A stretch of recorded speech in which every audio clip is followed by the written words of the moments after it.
Good morning, everyone. Thank you for being here. I am pleased to be joined today by Mr. Todd Snow, a parent from Raymond, Alberta.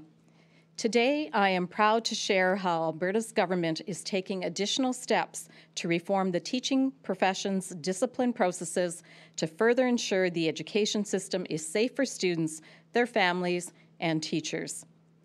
Later today, I will be introducing Bill 15, the Education Reforming Teacher Profession Discipline Amendment Act, into the legislature.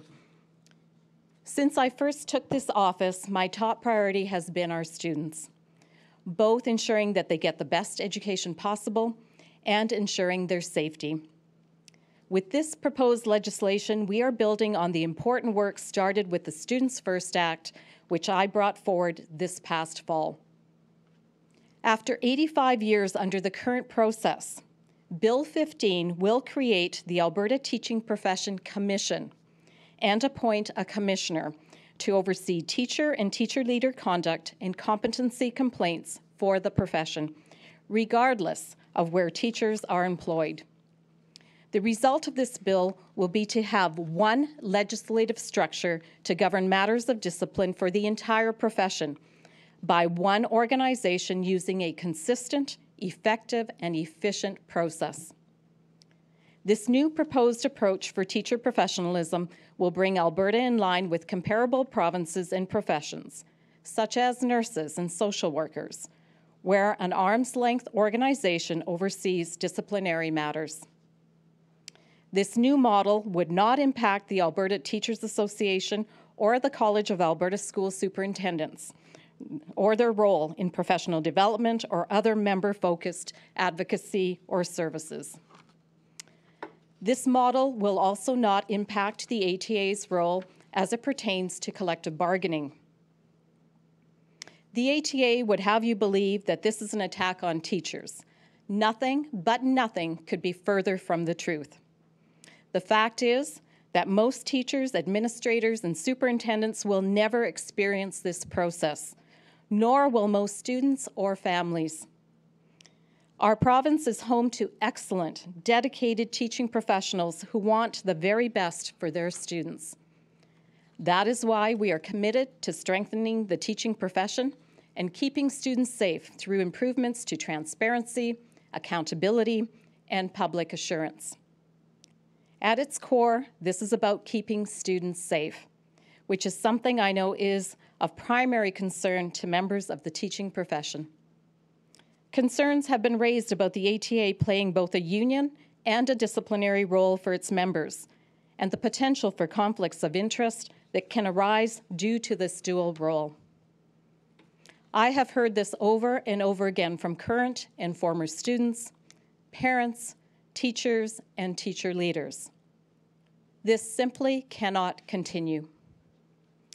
Bill 15 is the next step to build upon the Students First Act, which strengthened transparency, accountability, and safeguards for students, but did not change the underlying structure of the discipline process. By moving to a commissioner model, Bill 15, by moving to a commissioner model, Bill 15 balances the need for an impartial and fair process with government's desire to increase oversight to protect students and the public interest. We engaged with key stakeholders and education partners in February to hear their perspectives. This included meeting with the ATA, as well as other education partners and victim advocacy groups. Additionally, we are introducing new requirements to ensure key education stakeholders will be required to report to police when there may have been serious harm or a threat to student safety. This will enhance requirements already in place under the Child, Youth, and Family Enhancement Act.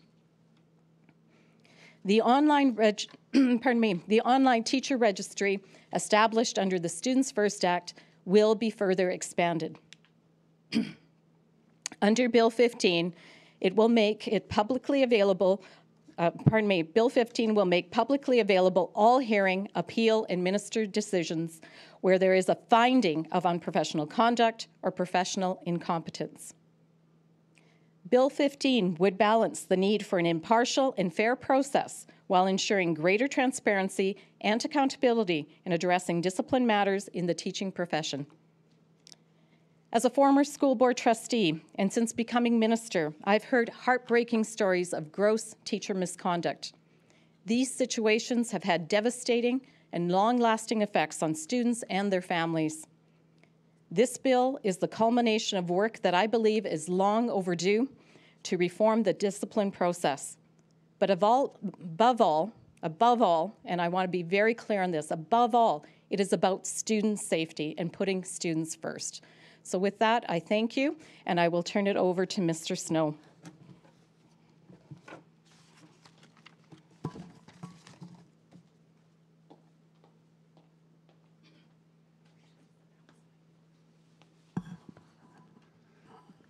Hello, my name is Todd Snow. I am a parent from Raymond, Alberta.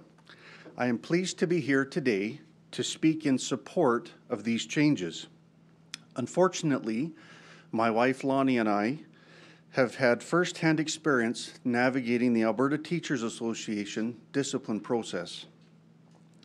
After our daughter was a victim of professional misconduct by her teacher. This process for my family took 5 years. 5 years for the ATA to investigate and complete a professional conduct hearing. Our family and many others have felt completely let down by the system that is supposed to be in place to protect our children.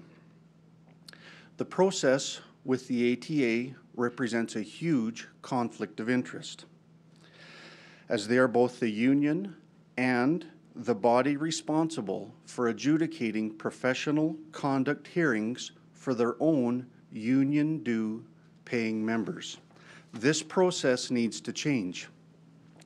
Regulated health professionals in Alberta have a regulatory body like the College of Physicians and Surgeons or the College of Pharmacy, whose primary function is to serve and protect the public's health and well-being.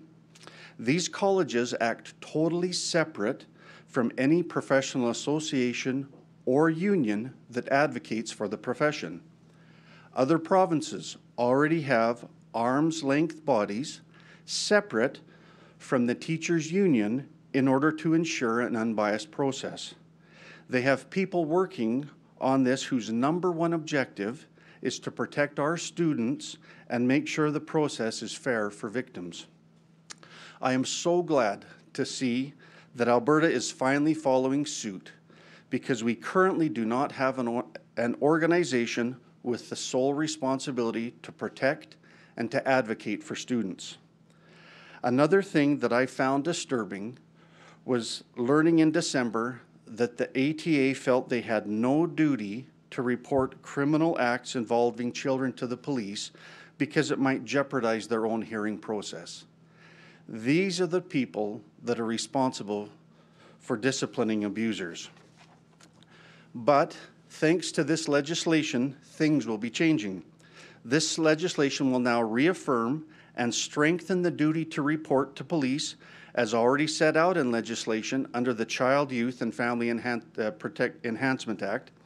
This change will further protect our children so neither the ATA nor school authorities can claim they didn't know they had to. This will protect our children.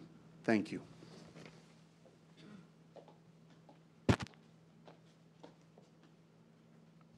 And that concludes the formal portion of the news conference. The minister will now take questions from the media. We'll go to those reporters in the room first before we move to the phone lines. We'll take one question and one follow-up. Please state your name and media outlet. Shaylan Skalski with CTV News Edmonton. Going back to the motivation for this change, do you believe the ATA is incapable of handling these cases fairly? And can you talk a little bit about some of the concerns that you were hearing from, as you mentioned, teachers and parents and students in regards to the motivation for this? Well, as I said earlier, it's a process that has been in existence for well over 80 years. What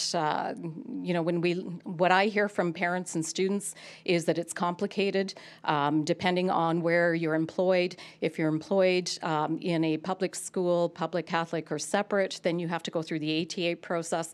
If you're in a charter school, public charter school, an independent school, or a ECS or First Nations school, then you go through the registrar. The thing that I heard overwhelmingly is that there is a perceived bias when the union is in fact overseeing its discipline process of its members. When I look at the motivation, my motivation is one system, one discipline system that will be the best for students, for their families, for the public interest, and ultimately for the teaching profession. I've also heard from teachers and administrators that have found it sometimes hard to navigate because they feared reprisals from their own association, so they did not bring forward complaints or moved in that direction. So this, again, will also empower teachers and administrators and principals to come forward, because it will be one intake where they can go to lodge their complaint with the registrar. That registrar will determine, make sure that they are in fact a teacher or teacher leader, that they have an active certificate, and will pass that on to an independent commissioner, an arm's length commissioner. As a follow-up, Todd spoke about a 5-year process in terms of what their family went through with their daughter. You talk of making this process more efficient. Are there going to be specific timelines laid out for each complaint launch that you will be adhering to? Yes, there are specific timelines. The commissioner, upon receiving the complaint, has 30 days to assess that complaint, determine whether it needs to move forward to an investigation, and once it is turned over to an investigator, they have 30 days to start the investigation. So there are very distinct timelines. Thank you, and we'll now move to the phone line, seeing no other media questions in the room. Operator, could you please put through the first caller? Remember to state your name, media outlet, and keep it to one question and one follow-up. Johnson, Edmonton Journal. Hi, thanks for taking my question. Minister, you said that this legislation would bring teachers' discipline in line with other professions' disciplinary processes, but other professions, nurses, doctors, the College of Physicians of Alberta, engineers, they don't have the government-appointed commissioner to oversee discipline. I'm wondering if you can explain why the government is involved in appointing this commissioner. Well, when we looked at jurisdictions right across Canada, they all had different ways of approaching this. But we are an outlier in Alberta in that the ATA, the Alberta Teachers Association, the union, has the sole responsibility set out in legislation to oversee their profession in the disciplinary matters. When we looked at other jurisdictions across Canada, we really looked to find the best practices that were out there. BC does have a commissioner, as well as Ontario and Saskatchewan. They don't have commissioners, but they have other arm's length approaches. And so we really looked to balance, make sure that we took the best from across other jurisdictions that have been working well, and retain what is working well within Alberta, which is the registrar having discretion over top of the certification of teachers and teacher leaders in this province. And did you have a follow-up? Go ahead, Lisa. Yeah, I'm not entirely clear why the government should be appointing this commissioner, or why you think it's necessary. But I'm also wondering, the obvious question here is, the UCP has sometimes used rhetoric that is unfavorable to the ATA, and has talked about diminishing the size and power of the ATA. Is this union busting? Absolutely not. There is a place for a union, and they will be able to retain their union responsibilities, as well as the College of Alberta School Superintendents. They'll be able to retain their professional commitments to their members. This is about doing what's best for students and the profession as a whole. As a parent, as most people know, I have 7 children. I have 7 grandchildren.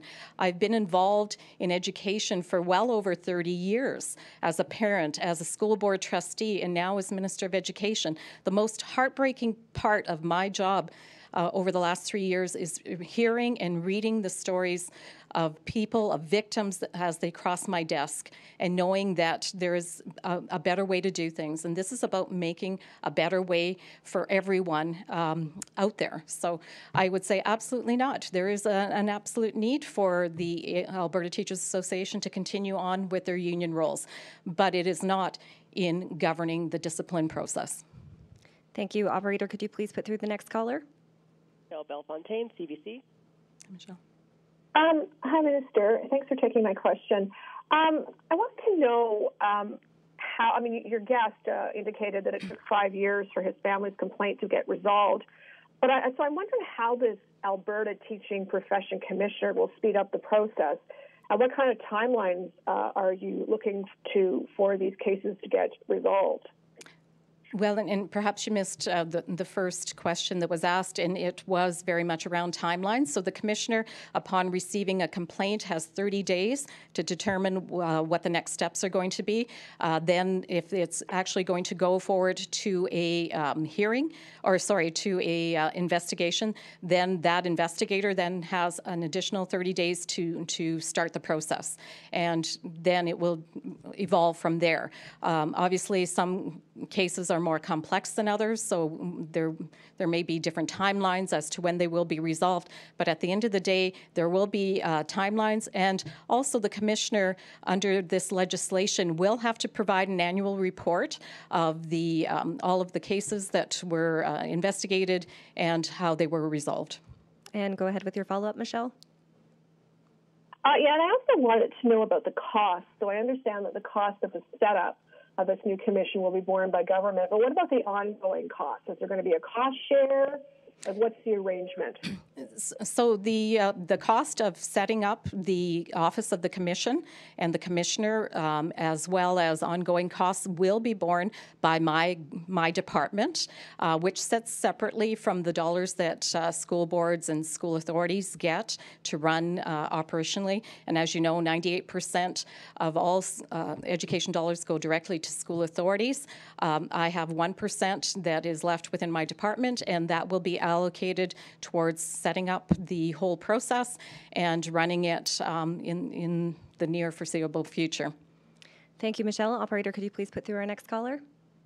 Lauren Heinz, Okotoks. Hi, thanks for taking my question. You mentioned that there's, some expansion of reporting duties when it comes to key stakeholders. I know there is, already expectation for mandated reporting from teachers and school staff. So does this reporting responsibility extend under this new legislation? Yes, every adult has a duty to report under the Child, Youth, and Family Enhancement Act if there's a case of child abuse or suspected child abuse. This really just legislates that associations, including the College of Alberta School Superintendents, every employer, the Alberta Teachers Association, that extends to them as well. I was quite disturbed to hear that in December the Alberta Teachers Association felt that that did not fall within their purview to do, and so this clearly in legislation will state that everyone has a duty to report to law enforcement when there is one of these tragic circumstances. And go ahead with your follow-up, Lauren.